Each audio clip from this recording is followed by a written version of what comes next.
प्राध्यापक जी, उपस्थित अध्यापकगण व मेरे प्रिय विद्यार्थियों, सभी को सुप्रभात।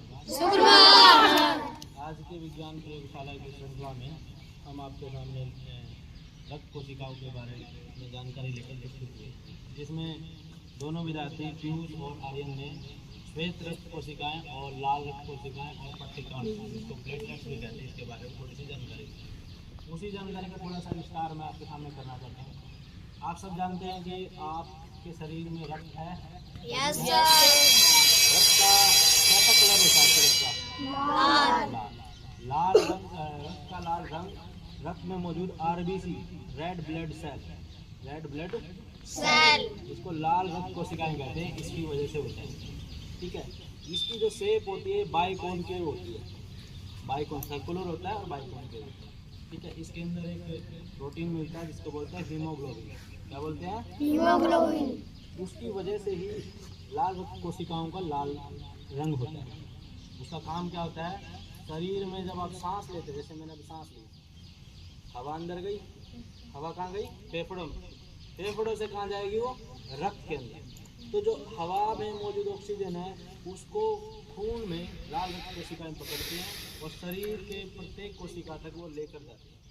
हमारे शरीर को जीवित रहने के लिए प्रतिपल ऑक्सीजन की आवश्यकता है और इसकी पूर्ति शरीर की प्रत्येक कोशिका तक करने की जिम्मेवारी लाल रक्त कोशिकाओं की होती है।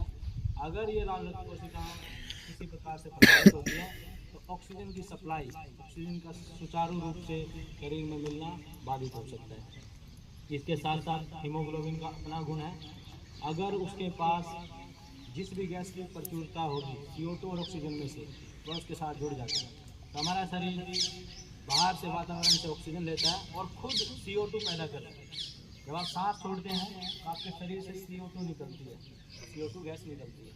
ठीक है, इसको शरीर की सभी कोशिकाओं से लेकर बाहर फेफड़ों तक लाना, ये लाल रक्त कोशिकाओं का ही काम होता है। इसका जीवन काल 120 दिन का बताया है और मानव शरीर में जो लाल रक्त कोशिकाएं उसमें माइटोकॉन्ड्रिया या केंद्रक नहीं होता।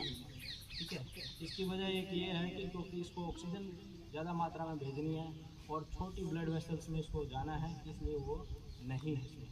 कुछ जीवों का कलर लाल रंग का नहीं होता क्योंकि उनके खून में लाल रक्त कोशिकाओं में जो हीमोग्लोबिन होता है वो नहीं मौजूद होता, इस वजह से उनका खून का कलर लाल नहीं होता। जैसे आप कॉकरोच, आपने देखा होगा अक्सर कॉकरोच आपके पाँव के नीचे आ जाता है पर उसमें खून का दाग नहीं लगता क्योंकि उसका खून का कलर लाल नहीं होता, ठीक है, वाटरी या ट्रांसपेरेंट होता है। और ऐसा इसलिए है क्योंकि उसके खून की रक्त कोशिकाओं में हीमोग्लोबिन मौजूद नहीं है। ऑक्टोपस या स्नेल्स जो प्रजाति के जीव हैं उनका कलर ब्लू होता है, खून का कलर ब्लू होता है क्योंकि उनके खून में कॉपर मिलता है। कॉपर के क्रिस्टल मैंने आपको दिखाया है, उसके कलर के होते हैं। जिस भी पदार्थ में कॉपर होगा उसका कलर या उसके क्रिस्टल का कलर ब्लू आएगा। ठीक है, इसके साथ साथ हीमोग्लोबिन के साथ एक मिनरल और मिलता है जिसको बोलते हैं आयरन। जैसे अक्सर आपको विद्यालय में मिड डे मील के अंदर आयरन की गोलियाँ दी जाती हैं, वह हीमोग्लोबिन के साथ मिलकर ऑक्सीजन के साथ जुड़ने की क्षमता को बढ़ाता है और रक्त बनने की प्रक्रिया को भी सुचारू रूप से जारी रखता है।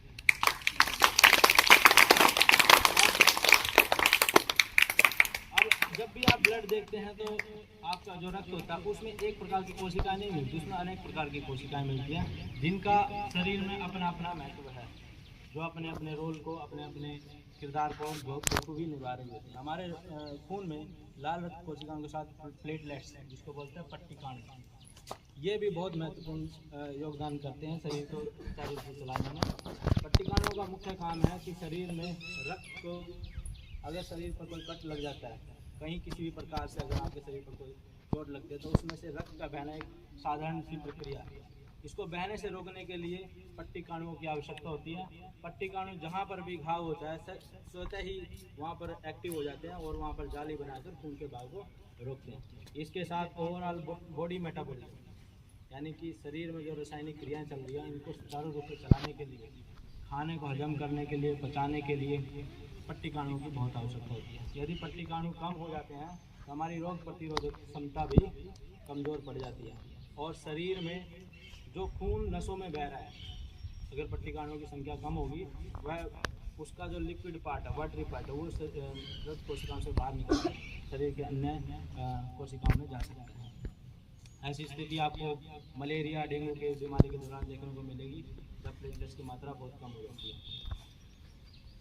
इसके साथ साथ रक्त में वाइट ब्लड सेल्स, जिसको श्वेत कोशिकाएं बोलते हैं,